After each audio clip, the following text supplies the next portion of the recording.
የእስልምና አስተምሮ መሰረት የሆነው ታላቁ መጽሐፋቸው ቁርአን እንዲሁም ደግሞ የነብዩ ሱና ወይም ደግሞ ንግግር ያደረጓቸው በህይወት ታሪካቸው ሁሉ የሚያሳልፏቸው ያዘዟቸው ትእዛዞች የሚገኝበት በሐዲስ የሚባለው መጽሐፎቻቸው ላይ በተደጋጋሚ እንደተቀመጠው አንዲትን ህፃን እድሜዋ ለጋብቻ ያልደረሰ ወይም ደግሞ የወር አበባ ያላየችን ሴት ለጋብቻ ብትጠይቋት እንደምትዳርና እንዲሁም ደግሞ ባል ሊያገባት እንደሚችል ያስቀምጣል። ለዚህም ማስረጃ ሆነን ዘንድ የቁርአኑ ክፍል እንጥቀስ። ትልቁ መጽሐፋቸው ብለው የሚያስቀምጡት ቅዱስ ብለው የሚያስቀምጡት ቁርአን የሚባለው መጽሐፍ በ65ኛው የቁርአን ምዕራፍ ላይ ቁጥር 4 ላይ እንዲህ ብሎ ያስቀምጣል። እናንብበው። እነዚያም ከሴቶቻችሁ ከአደፍ ከወር አበባ ያቋረጡት በዒዳቸው ሕግ ብትጠራጠሩ ዒዳቸው 3 ወር ነው። እነዚያም ገና አደፋቸውን ያላዩ ሴቶች ዒዳቸው እንደዚሁ ነው። የእርግዝና ባለቤቶች ጊዜያቸው እርጉዞቻቸው መውለድ ነው። አላህንና የሚፈሩትን ሰው ከነገሩ ሁሉ ለእርሱ መግራትን ያደርግለታል ብሎ የቁርአኑ አንቀጽ ያስቀምጣል። እዚህ ጋር እንደምትመለከቱት 3 ሴናሪዎችን ያስቀምጣል። አንደኛው አግብታ ከአደፍ ያቋረጠችው አንደኛዋ ነች፣ ወይም ደግሞ ለአቅመ ሔዋን የደረሰች ትኖራለች። ሁለተኛው በዒዳቸው ሕግ በተጠራጠሩ ዒዳቸው 3 ወር ተብሎ ከነገረላት በኋላ ያለችው፣ እነዚያም ገና አደፍን ያላዩት ብሎ ያስቀመጣቸው ይኖራሉ። እነዚህ አደፍን ያላዩት ሴቶች ብሎ ሲያስቀምጥ የወር አበባን ያላዩት ማለት ነው። እነዚህ የወር አበባን ያላዩት የተባሉት ሴቶች እድሜያቸው እውነትም ደርሶ ቀናቸው የፔሪድ የሚያዩበት ቀን ሳይደርስ ቀርቶ ነውን ወይንስ ህፃን ስለሆኑ ነው የሚለውን ማብራሪያ ሲያስቀምጡ ታላቁ ኢማም በቁርአን ተፍሲራቸው እንዲህ ብለው ያብራሩታል። ስክሪን ላይ እንደምትመለከቱት እንዲህ ይላል። አብረን አንብበው። ከፍች ምዕራፍ 4ኛው አንቀጽ የወረደው ምክንያት ይልና በአልበቀራ 222ኛ ቁጥር ላይ ያለው አንቀጽ ሲወርድ ሐሊድ ቢን ዑመር ቢን አልጁማ ቢን ቀይስ አልአንሳሪ የተባለ ሰሃቢ ለነብዩ የወር አበባ የማታይ አሮጊት የወር አበባ ያለየች ህፃንና እርጉዝ ሴት እንዴት ሊሆን ነው ዒዳቸው የምትቆጥረው ብሎ ጠየቀው ብሎ ያስቀምጣል። የዚህ አንቀጽን ማብራሪያ ሲያስቀምጥ ነው ዋሂድንና ስዩቲን ጠቅሶ የሚያስቀምጠው። ማን የወር አበባ የማታይ አሮጊት እድሜ ያለፈች አንደኛዋ፣ ሁለተኛዋ ህፃን፣ ሶስተኛዋ እርጉዝ ብሎ ያስቀምጣል። ከነዚህ መካከል ምኑን ለየት ያለ ተመለከታችሁ? ህፃን ምን ምትል የወር አበባ ያላየች ህፃን እድሜዋ ስንት ነው? 15፣ 14፣ 13 እያለን እንወርዳለን ማለት ነው።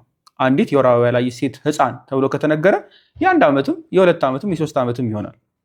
ይህንን ሲያብራሩልን በሰፊው የቁርአን ማብራሪያዎች አሉ። በኢትዮጵያ በእኛ ለክርስቲያኖች አንድምታ ወይም ደግሞ ኮመንተሪ ልክ እንደምንለው በአረበኛው ተፍሲር ተብሎ ይጠራል። ማብራሪያ ማለት ነው። የተለያዩ የእስልምና ሊቃውንቶቻቸው እንዲህ ብለው አብራርተውታል። ከነዛም መካከል አንደኛው ተፍሲር አጀላላይን የሚባለው እውቁ ሙፈሲር ነው። እንዲህ ብሎ ያብራራዋል። and as for those of your women who no longer expect to menstruate ብሎ ያስቀምጣል። ይሄ ቀደም አሮጊቶች ተብሎ በአማርኛው ተፍሲር ላይ ያስቀምጠው ማለት ነው። if you have any doubt about their waiting period their prescribed waiting period shall be 3 months ብሎ 3 ወር መጠበቅ እንዳለባቸው እርጉዝ መሆናቸውን ብትጠራጠሩ ላይ ያስቀምጣል።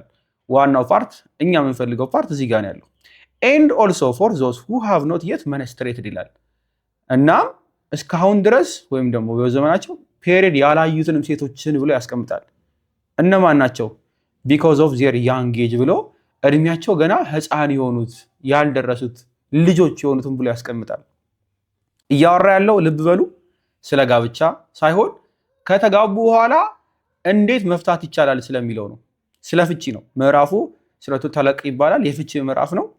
እቺ ህፃን ፔሪድ ያላየች ገና የወር አበባ ያላየች አንዲት በወቀቅላ ህፃን መገባት ብቻ አይደለም ፍቺ ነው እየተወራላት ያለው። ይቺ ሴት ልጅ ነች አይደለች አድጋለች፣ ክርክሩ እንደዛ አይደለም። ወይም ባል ያገባት አያገባት አይደለም። ወይም ሴክሱዋል ግንኙነት ይፈጽምባት አይፈጽምባት አይደለም።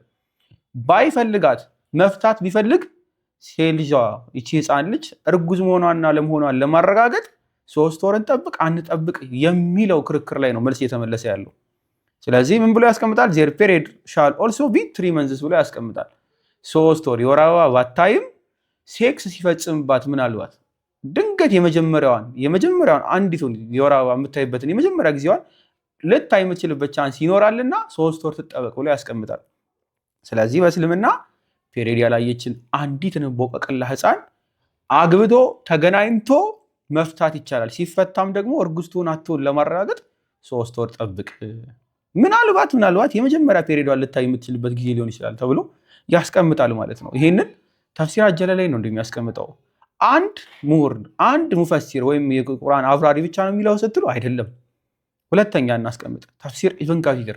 ኢብን ከቲር ታላቅ ሙፈሲር ነው፣ ታማኝ ነው ከሚባሉት መካከል አንደኛው ነው። ይህንኑ አንቀጽ ሲያብራራ ስለ እድሜው ሲጠቅስ the same for the young who have not yet reached the years of menstruation ብሎ ያስቀምጣል።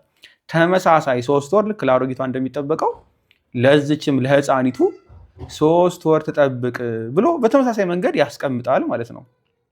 ሁለቱ ብቻ ናቸው ሌሎች ሙፈሲራት እንደዚህ ያብራሩ? አይ እንመልከት። ተፍሲር አሰዲ፣ ይሄ ከዋህብያዎቹ ሊቃውንት መካከል በጣም ተወዳጅ የሆነው ተፍሲር አሰዲ ነው። አሰዲ እንዲሁ ላይ ያስቀምጣል ከዚህ ከእድሜ ጋር የተያያዘውን ማለት ነው። that also applies to those who have not yet begun to menstruate ብሎ ነው የሚያስቀምጠው። እስካሁን ድረስ ገና ፔሪድ ማየት ያልጀመሩ በዘመናቸው ይቀጥላል። that is those who are very young and have not yet menstruated ብሎ ያስቀምጣል። ገና ህፃን ናቸው ብሎ ነው የሚያስቀምጠው። very young በጣም ገና እንቦቀቀላ ናቸው። ገና ህፃንም ሆነው ብቻ ሳይሆን ፔሪድም አላዩም፣ ገና ልጆች ናቸው። they are like those who no longer menstruate ልክ ካሁን በኋላ ፔሪድ እንደማያዩት እንዳሮጊቶቹ እነሱንም ትሪት የምናደርገው እንደዛ ነው። 3 ወር ጠብቋቸው ብሎ ያስቀምጣል። ምን አይነት ጭካኔ ነው! እነዚህ ብቻ ናቸው? እንቀጥል። ተፍሲር አልቁርጡቢ አልበጋዊንም ስክሪን ላይ ተመልከቷቸው። ሁሉንም በተመሳሳይ መንገድ ምን ያስቀምጣሉ? they are young እያለ young girl ህፃን ልጆች ገና ልጆች ናቸው very young እያሉ ያስቀምጡታል። ይህንን ነው እስልምና በታላቁ መጽሐፋቸው በቁርአናቸው እንዲሁም በተፍሲሮቻቸው ማብራሪያዎች ላይ የሚቀበሉት። ማግባትን አይደለም መፍታትን። መፍታት ብቻ አይደለም ዝም ብሎ ተጋብቶ መፍታት አይደለም፣ ግንኙነት አድርጓት፣ ሴክስ አድርጓት፣ እርጉዝቱን አታርጉ። እንግዲህ በደንብ ልብ በሉ። ይቺ ልጅ ፔሪድ አላየችም፣ ይቺ ልጅ ገና ህፃን ነች፣ በጣም ህፃን ነች ተብሎ ነው የተቀመጠው። ቬሪ ያንግ። ማግባት አይደለም መፍታትም ይቻላል በእስልምና። ከዚህ ጋር በተያያዘ አስባብ አልነዙሉም ይህንን የሚያስቀምጠው፣ ሌሎች የቁርአን አንቀጾችም ይህንን የሚያስቀምጠው፣ የነብዩ መሐመድም ድርጊት ከዚህ ጋር በተያያዘ ይህንን ነው የሚያሳየን። ነብዩ የሶስተኛ ሚስት የሆነችውን አይሻ ህፃኒቱን አይሻ በ6 ዓመቷ አግብቶ በ9 ዓመቱ እንደተገናኛት አውራትም እንደተኛ በሐዲሳት ታስቀምጣለች። ነብዩ ማን አልኳችሁ? ነብዩ መሐመድ